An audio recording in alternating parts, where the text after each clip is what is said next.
Hello. Hello. So look, let me hurry up and put this thing in airplane mode so I'm not interrupted. Hello, everyone. Welcome to the Business Plugs Mixer. So today I am on by myself, and I come on at least once a month and do what's called Ask Me Anything. And this is an opportunity for you, as my listeners, to ask me anything. Like today is Ask Me Anything. And I have some things I want to talk about. But what I want to do is to have you come in. And I want you to ask me anything, right? Anything that you want to know about business, anything you want to know about entrepreneurship, go ahead and share this in your circles. And thank you for your shares, by the way. But we're going to talk. So I have 5 mistakes grant seekers make. And so we're going to talk about that. But then also, so right now, I'm trying to help business owners get grants because this is grant season. Like, this is the beginning of the year. And, they use January to kind of close out their books from the previous year. And then in February, they start offering grants again, grant makers. And so, because they're doing that, I want you to get involved. Hello, hello, hello. I can't see who's joining me. Come in and say hi. Come in and say hi. But share this on your page and tag somebody you know that could use a business grant. Like, we're going to be talking about the 5 mistakes grant seekers make. Like, I want to make sure that I've discussed it so that you, if you're a grant seeker, will know, okay, let's not do that because Linda said that's not how we do it. And so that's what we're going to talk about. But if you have a question that's unrelated to grants or related to grants that you would like me to answer, go ahead and put that in the comments. Now, here's how it works. So this is StreamYard. The software that I'm using is called StreamYard. And you have to, hey, Sheena, you have to give them permission to show me your name. So if you don't give them permission to show me your name, then I won't see you. I won't know that you're there. See, Sheena has given them permission to show her name. So that way I can know when she's on. Otherwise, it'll just say Facebook user or YouTube user or LinkedIn user, and I won't know who you are. Okay, on my side. But tonight, good evening, Sheena. Thanks for joining us. So we're going to talk about grants. And so, it's grant season. You're on a nonprofit, and this is for profit or nonprofits. So you can be nonprofit or you can be for profit. This information still applies. So it doesn't matter what your business structure is. But my goal is to give you something useful so that you can apply for grants and get grant money. It's time to get some of that debt-free money. I'm an advocate of debt-free money. And here's the thing. If you would like and I should have put the link, but I did not, but I will. If you would like to get in on my replay of a grant masterclass, then I am going to do this. I am allowing people to cash app me at the cash app that I just put in the chat. Cash app me, and I will give you access to a pre-recorded grant masterclass. And also in that grant masterclass, I have a template that you can use to have a fiscal sponsorship. I have the class that tells you why you need to have the template. And I also have a grant cheat sheet. So it'll answer questions of what the grantors are looking for in questions. So so if you want access to that, that is $45. Okay, $45 cash app to me, and give me your email address so that I can send it back to you, because I want to send you the link and you can go in and look at it as much as you want. You have free access to it. You just log in and watch the videos that are in there and download the template and the cheat sheet. Yeah. And so that'll get you started too. So tonight is Ask Me Anything. If you have any questions that are business related, or if you have grant questions, because that's what we're talking about. We're talking about the mistakes most grant seekers make. Absolutely. What is the biggest, quickest way to build business credit for federal grants? Okay, step one Step one in building your business credit is to get a DUNS number, a DUNS number, and you go to dnb.com. I'm going to put that in the chat. You go to dnb.com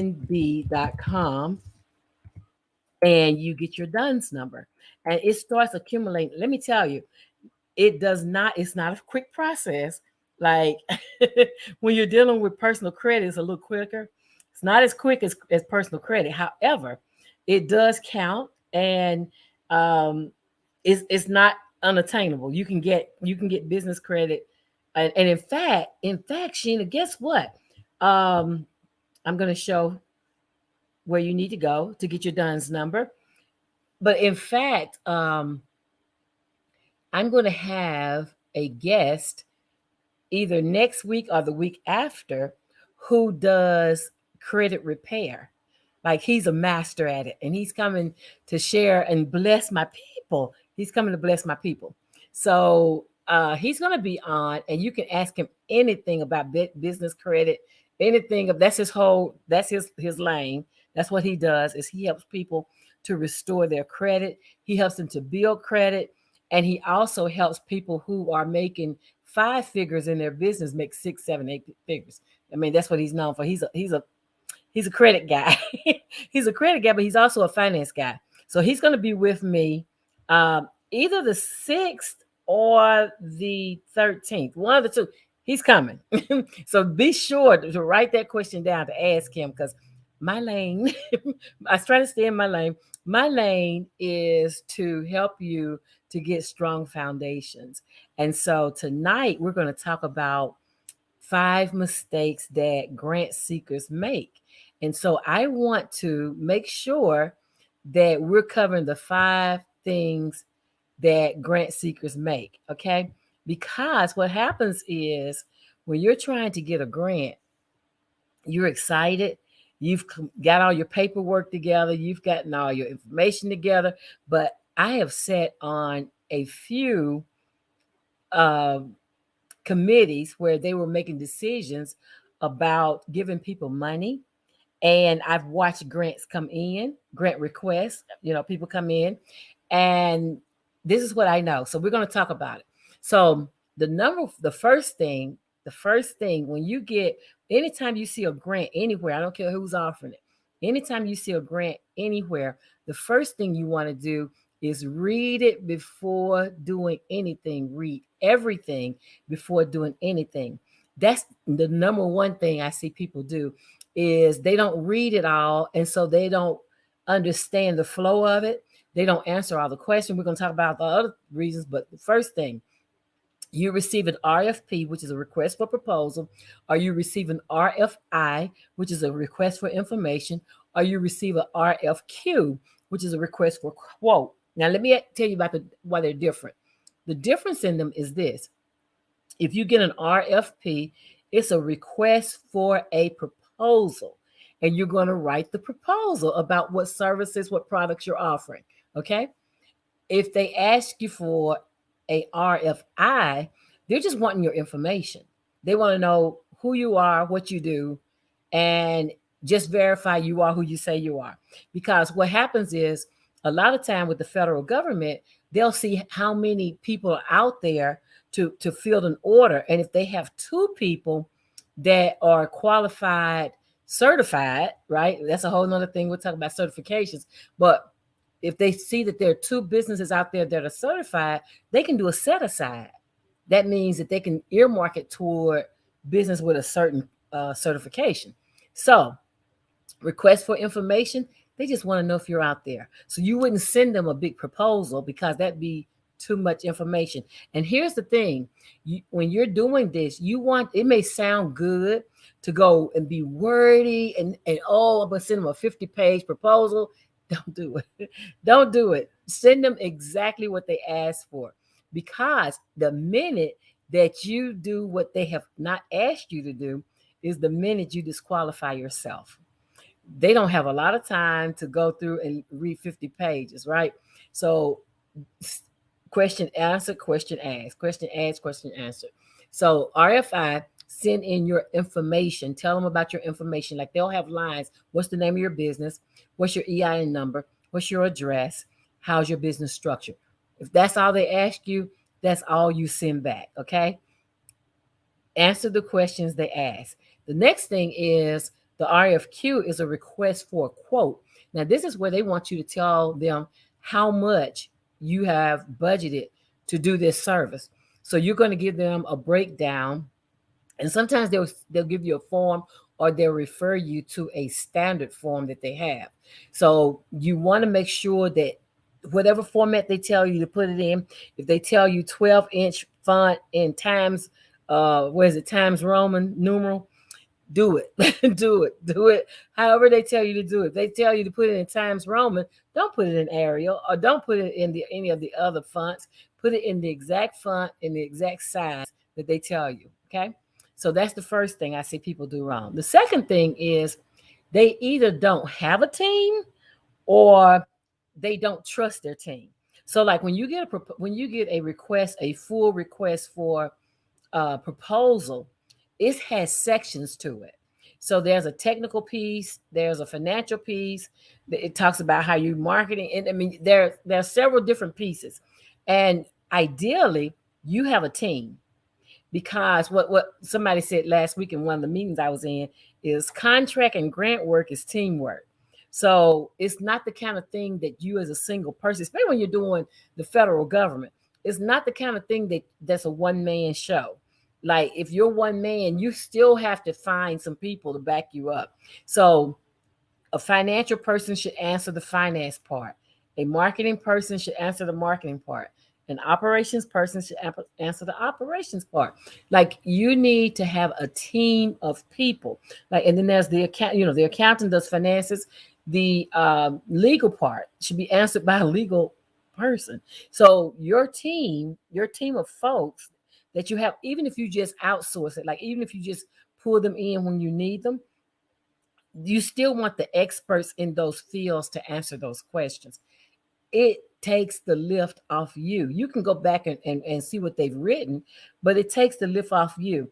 And one thing that I have found that my clients love doing is we create a packet and it's copy and paste. So they never have to really think about it, but that one time when we go through it.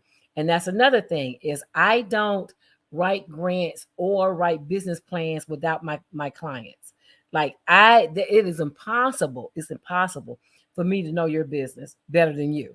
And so I pull them in. We have weekly meetings until we get it done. But I pull them in and we talk about the good thing about that is it allows me to vet their business. And that way I can show them where they have gaps. Because my goal is to make sure, regardless of whether you're doing a business plan or a grant proposal, is to make sure that you're fundable. Like, who wants to sit and spend all those hours writing a plan and then you still can't get the money? Okay, that just doesn't make sense to me. So trust your team to work on the parts that are relative to their skill set. And if you don't have a team, then here's the thing, get one. Get a team. Because when you're by yourself, all that heavy lifting, yeah, no, this is a team sport. So you want to make sure you have formed a team for this. The next thing is they don't ask questions for clarity. So, you may think, well, is that a stupid question?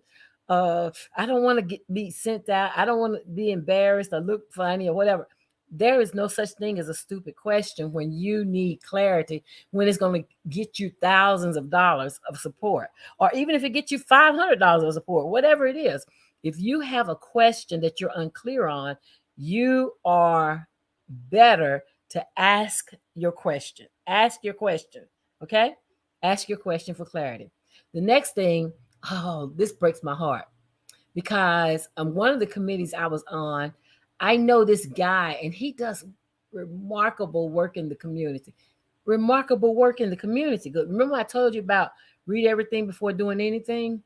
I don't think the person that completed his grant did that because this application had like 17 questions and they only answered 2 of the 17 questions.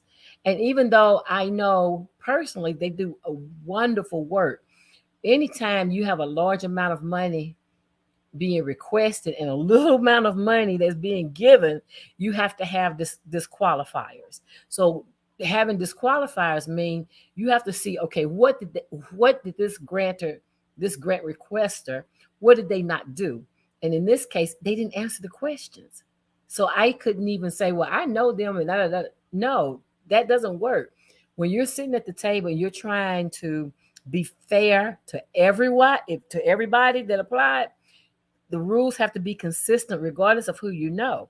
And so in this system, in this situation, even though I know, and it hurt my heart, I know that he does a good job. I can't say, well, hey, get this guy the money because he does such a good job. I can't do that. And so therefore, you need to, every time you get in grant application, every time you get a request for information or for a quote or whatever, read everything before doing anything, and then understand what kind of questions they're asking, and kind of that way you can see how it's flowing, and you can also look at who they funded before, and see if you can reach out to them and say, okay, I'm going after this money. What do I need to know? And so they may give you some shortcuts or some things you can have. They may even help you complete it. But you still, if they ask a question, you need to answer a question. And in the case that the question does not apply, then put N/A, which stands for not applicable.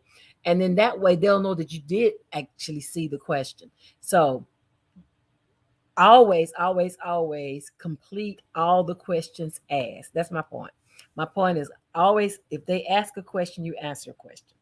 The next thing is not being clear on what they're going to do with the resources. So let's say they're giving away gift in kind, computers or whatever, or money or whatever. You have to tell them, you have to tell the grantor, if I win this grant, I am going to blank. Like, you have to fill that in. You have to tell them exactly what you're going to do with it if you win it. I mean, I've seen some beautifully prepared proposals. I mean, all the budget's there, all the information is there. It's a very clear picture. I mean, because you're painting a picture, right? You're trying to put your idea in that person, in the reviewer's minds. And so I've seen some very, very perfectly done grant request proposals done. But then nowhere in any of that did they say, if I win this money, I am going to X. Nowhere written in there at all. And so for that reason, they didn't get quite. I mean, again, when you have a little money, because it's never hardly ever a lot of money. Even if it's a lot of money, I promise you have more requests than you have money to give away. So even, if anytime you have just this set of dollars to give away, you have to come up with a disqualifier that is equal across all the applicants. And so when somebody is not telling you what they're going to do with the money, that's a disqualifier. Know that and answer. Know that and say verbatim, this is my request for this amount of money. If I get this grant, I will whatever. And then when you're doing your budgets, you want to have the income. How much money you expect to get in, who you expect to get it from, and then you want to have your expenses, who you expect to pay out, and how much those charges are. Like, these are little tidbits that can help you if you're going after grant money. You want to make sure that you do all 5 of these things, because these are the most prevalent things that I've seen myself that have stopped people from getting grant money. Like, because they didn't answer all the questions. They didn't ask questions. They had a question, and sometimes they'll ask the question in the proposal. Like, I don't know how to answer this, but I think this is what you're asking. And I'm like, come on, guys, you should have asked questions during the question period. Because most times they'll have a Q&A period, and you can ask any question that you have. So in those cases, anytime they have an open for asking questions, ask questions, ask questions. So again, read everything before doing anything. If you don't have a team, create a team and then trust your team to do their part. Ask questions for clarity and be very, very, very, very sure that you answered all the questions that were asked, and then be clear on telling people, telling the grantor exactly what you plan to do if you win the grant. Like, be very specific and clear with that, okay? So that's it. So if you have any questions, go ahead and put your questions in the comment section and let's roll with your questions. That didn't take me too long, did it? I was trying to hurry up and get through it because I do want to answer your questions. And if by chance you don't have a question now and you think later on I should have asked this, then go ahead and put it on this post anyway. And I'll come back and answer your question. My name is Linda Murray Bullard. They call me the Business Plug. And every Sunday I come on at 7 o'clock p.m. Eastern Time to have business topics for business people. We talk about different things in business. And tonight, I'm giving you the 5 mistakes I have personally seen that grant seekers make that keeps them from getting the money. So, if you have any other questions, I'm looking, there's no questions in the comment section. And if that's all we're doing, then that I'm done. I'm done. So if you're watching this in the replay, go ahead and say hi to me so that I know that you've seen it. But I want to make sure that I am answering your grant questions because right now you can get the replay of a master class that I host that shows you where to get the grants and what to say and how to say it. There's a class that I can give you access to. It's a grant writing master class. And then inside that folder, it also has a fiscal sponsorship that allows for-profit businesses to have the same um, they have the same access as nonprofit businesses because you don't have to be a nonprofit to get grants, right? There's something called fiscal sponsorship, and I actually have a fiscal sponsorship agreement template in that folder. I also have a grant cheat sheet to tell you if they're asking this, then this is what you put. So I have those resources available to you. They're $45. You can send it again. I'll put my Cash App. You can send it to my Cash App with your email address because I will need to send your email an email giving you access to the folder. It is on my Google Drive.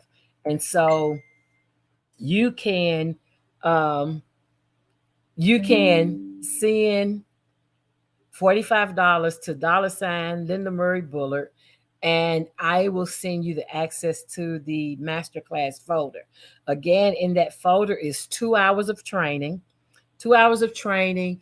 It has how do you get grants, and it also has where do you get grants, and then it has the fiscal sponsorship template, and it also has a grant cheat sheet that tells you you need to put this, and this to make sure that you have a grant packet created. Because I'm all about building your own business, so I'm all about doing it yourself. I do not mind sharing it with you and let you do it yourself. You save money. The more you can do yourself, the more money you save as a business owner.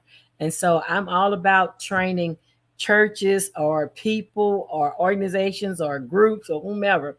If you want to contact me to come do a training session for you and your group, we can do it online or we can do it in person. Then give me a call, get in my inbox and let me know that you are interested in that. And we can start that conversation, see what that looks like. Now, with that being said, thanks, Sheena. With that being said, unless you all have questions, I'm through. I'm finished. So do you have any questions? Anybody? Again, you can put your questions in even after this broadcast is over. If you're watching the replay, you can put your questions in then. I will come back. It will tell me that I have questions to answer. And I will come back and answer your question and reach out to you if I need to. So, with that being said, I'm going to add my Cash App to the description. And I'll see you guys next Sunday at 7 o'clock p.m. I will have a guest, but right now I don't know who my guest is, but I will have a guest next Sunday. And please stay tuned because I do have the guy that is fixing credit, is teaching people how to fix their credit reports. He's coming on and he is fabulous. He's coming on, and if it's not next Sunday, then it's the Sunday after. But he's going to answer all your credit repair questions because you need big business. I mean, small businesses really need your credit scores to be on point. And so he's helping people get their credit reestablished. So that's what we're doing. We're trying to have business topics on for business people. You guys have a great rest of your weekend. My name is Linda Murray Bullock. They call me the business plug. And I just plugged you into the 5 mistakes that grant seekers make. And I'm helping you not to make them too. Have a great one, guys. Bye. See you next Sunday.